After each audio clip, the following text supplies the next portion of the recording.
नमस्कार, स्वागत है आपका हॉर्नबिल टीवी भारत पर। आइए एक नज़र डालते हैं अब तक की खबरों पर। मिल्कीपुर उपचुनाव की तारीख घोषित होने के बाद बीजेपी एमएलसी डॉक्टर लालजी प्रसाद निर्मल ने समाजवादी पार्टी पर तीखा हमला बोला है। उन्होंने कहा कि समाजवादी पार्टी को उपचुनाव में हार का सामना करना पड़ेगा। डॉक्टर निर्मल ने दावा किया कि जो लोग हमेशा बाबा साहब अम्बेडकर का अपमान करते रहे हैं, वे अब अपनी राजनीति चमकाने के लिए पीडीए की बात कर रहे हैं। हॉर्नबिल टीवी से खास बातचीत में उन्होंने उत्तर प्रदेश को $1 ट्रिलियन की अर्थव्यवस्था बनाने के लिए आगामी कुंभ मेले को महत्वपूर्ण बताया और कहा कि कुंभ राज्य की अर्थव्यवस्था में बड़ा योगदान देगा। भाजपा एमएलसी डॉक्टर लालजी प्रसाद निर्मल जी हमारे साथ हम उनसे बात करेंगे। सर, आज अखिलेश यादव ने प्रेस कॉन्फ्रेंस की है। उनका कहना है कि जो सरकार है भारतीय जनता पार्टी, वो पीडीए के खिलाफ दो ही मुद्दे हैं, पीडीए के खिलाफ अन्याय और दूसरा भ्रष्टाचार। और एक बात और उन्होंने की कि जो मिल्कीपुर का चुनाव होने जा रहा है 5 फरवरी को, उन्होंने कहा ये चुनाव सबसे फेयर होना जा रहा है। क्या माना जाए, इस तरह की बातें वो क्यों कहें? अभी जो बाई इलेक्शन हुआ था इससे पहले, वहां पर क्या फेयर नहीं हुआ था? ऐसी बातें उन्होंने आखिर क्यों की है? और पीडीए के खिलाफ जिस तरह से बातें कर रहे हैं कि अन्याय और दूसरा मुद्दा भ्रष्टाचार। देखिए, अखिलेश यादव जी लोगों को भ्रमित कर रहे हैं। मिल्कीपुर का जो उपचुनाव है उसमें भारतीय जनता पार्टी भारी मतों के अंतर से विजयी होगी, और वह इसलिए विजयी होगी कि पिछले चुनाव में जो भारतीय जनता समाजवादी पार्टी और कांग्रेस ने जो छद्म रचा था, अब उससे जनता अवगत हो चुकी है। खासकर से संविधान खतरे में और आरक्षण खतरे में, इसका आशय जनता जान चुकी है।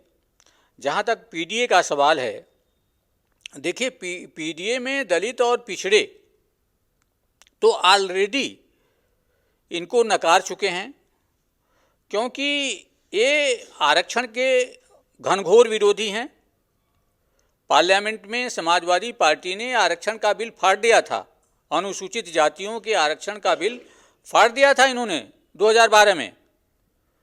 और अंबेडकर के विरोधी तो इतने हैं कि 2012 में सत्ता में आते ही इन्होंने doctor Ambedkar medical college Kannauj जो बना था, उससे डॉक्टर अंबेडकर का नाम हटा दिया, और उसकी जो पट्टिका लगी थी उसको ज़मीन पर पटक करके उसके पैरों से इन लोगों ने कुचला था। यहाँ पे आपका जो अंबेडकर हरित उद्यान था गोमती नगर में, उससे भी अंबेडकर की पट्टिका उखाड़ा था और वहाँ पे जनेश्वर मिश्रा पार्क बना दिया। लखनऊ में जो अंतर्राज्यीय बस अड्डा डॉक्टर अंबेडकर के नाम से था, डॉक्टर अंबेडकर का नाम हटाने का काम किया। माता रमाबाई डॉक्टर अंबेडकर की पत्नी के नाम से कानपुर देहात था, माता रमाबाई का नाम हटा दिया। इसलिए हटाया कि वो बाबा साहब डॉक्टर अंबेडकर की पत्नी थी।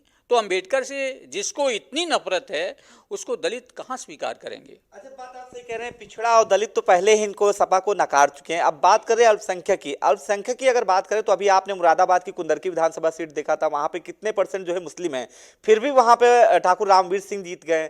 तो क्या लगता है, जो पीडीए की बात करें, पिछड़ा दलित तो आप बताए पहले ही उनको नकार चुके थे, क्या अल्पसंख्यक को भी माना जाए, वो भी धीरे धीरे भारतीय जनता पार्टी की तरफ आ रहा है? निश्चित रूप से कुंदरकी से शुरुआत हो चुकी है, और अल्पसंख्यक भी अब इनकी असलियत को समझने लगे हैं।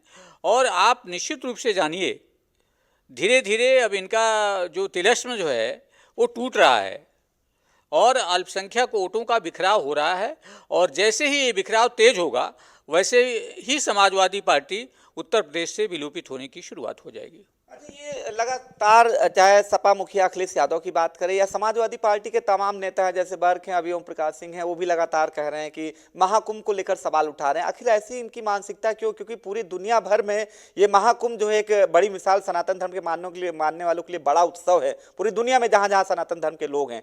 क्या ये वाकई में सनातन धर्म के मानने वाले नहीं है जो इस तरह की बातें बयानबाजी करते हैं कि कुंभ में किसी को न्योता नहीं दिया जाता, लोग आते हैं और कुंभ को लेकर तमाम तरह की बातें कर रहे हैं कि ये इस इवेंट की तरह से इसको पेश किया जा रहा है? नहीं, देखिए, निमंत्रण देना वो भारतीय संस्कृति की परंपरा है। हमारे यहाँ जो शादी विवाह होते हैं उसमें हम अपने सगे रिश्तेदारों को भी आमंत्रित करते हैं, तो देश के जो प्रोमिनेंट लोग हैं उनको आमंत्रित करना, उनसे यह बताना कि इस बार महाकुंभ का विशेष आयोजन हो रहा है, यह कोई अन्यथा नहीं है। इसको केवल राजनीतिक कारणों से समाजवादी मुखिया इसको प्रचारित और प्रसारित कर रहे हैं।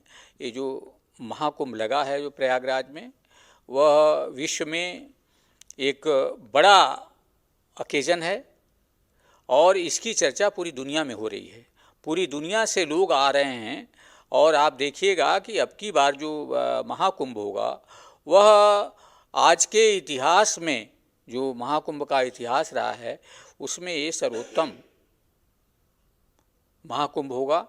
और उससे हमारा जो आर्थिक स्तर है वहाँ के लोगों का, वह भी उनको आर्थिक रूप से फ़ायदा होगा, आसपास के ज़िलों को और प्रयागराज वासियों को विशेषकर से।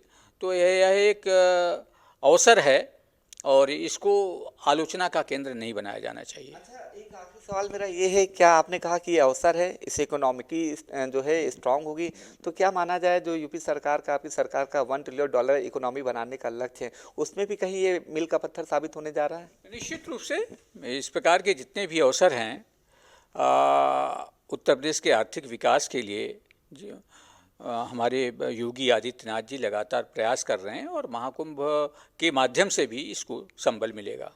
देखिए, आप डॉक्टर लालजी प्रसाद निर्मल जी हैं, भाजपा एमएलसी, जिनका साफ कहना है, चाहे वो कुंभ की बात करें या अखिलेश यादव के जितने भी आरोपों की बात करें, उन्होंने साफ जवाब दिया। और बात करें पीडीए की, पिछड़ा और दलित तो पहले ही समाजवादी पार्टी को नकार चुका था, अब अल्पसंख्यक भी धीरे धीरे इनकी पहचान को समझ चुका है। और यही इसकी जीता सबसे बड़ा उदाहरण मुरादाबाद की कुंदर की विधानसभा सीट थी, जहां पर मुसलमानों ने एक तरफा रामवीर यानी भाजपा प्रत्याशी रामवीर सिंह को एक तरफा वोट दिया। वीडियो जर्नलिस्ट विजय के साथ अनूप चौधरी, हॉर्नबिल टीवी, लखनऊ।